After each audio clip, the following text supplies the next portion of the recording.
एट्स 95 pension update 2023। क्या बढ़ने वाली है कर्मचारी पेंशन योजना एम्प्लॉय पेंशन स्कीम में न्यूनतम पेंशन? क्या इसे 1000 रुपये से बढ़ाकर 9000 रुपये किया जा सकता है? यह है एट्स पेंशनरों की मांग। इसकी चर्चा भी काफी दिनों से चल रही है।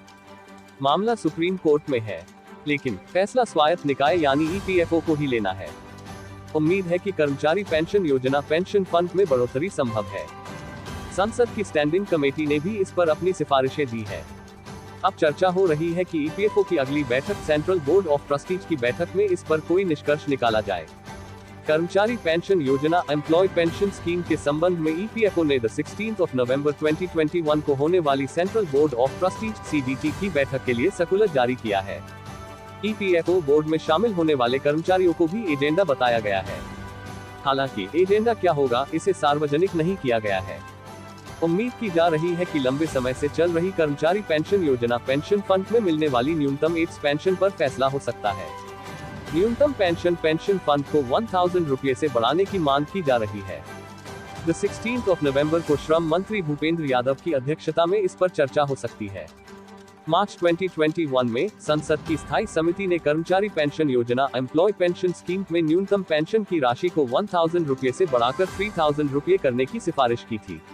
हालांकि एट्स पेंशनरों की मांग है कि पेंशन राशि बहुत कम है, इसे बढ़ाकर कम से कम 9000 रुपये किया जाना चाहिए। तभी EPS-95 पेंशनरों को सही मायने में लाभ मिलेगा।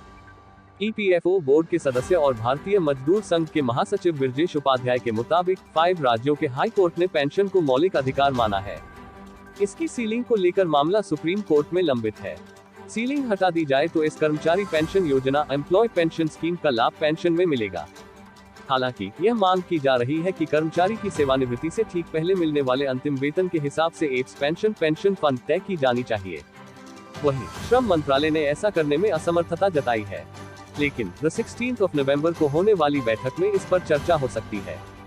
कर्मचारी पेंशन योजना 1995 ईपीएफओ के तहत भविष्य निधि प्राप्त करने पर सभी अंशदाताओं के लिए है। संगठित क्षेत्र में काम करने वाले लोगों को 58 साल की उम्र के बाद एट्स पेंशन पेंशन फंड मिलती है। इसके लिए कर्मचारी का कम से कम 10 साल की सेवा होना अनिवार्य है। कर्मचारी पेंशन योजना एम्प्लॉय पेंशन स्कीम के तहत नियोक्ता कर्मचारी के नाम पर ईपीएफ में 12% राशि जमा करता है। इसमें पेंशन ईपीएफओ के तहत पेंशन के लिए 1.33% राशि दी जाती है। इसके तहत न्यूनतम 1000 रुपये पेंशन दी जाती है।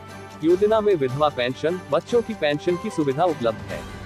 अगर कर्मचारी की सेवा के दौरान 58 वर्ष से पहले मृत्यु हो जाती है तो उसकी पत्नी और बच्चों को पेंशन मिलती है। सभी कर्मचारी इस कर्मचारी पेंशन योजना एम्प्लॉय पेंशन स्कीम का लाभ ले सकते हैं।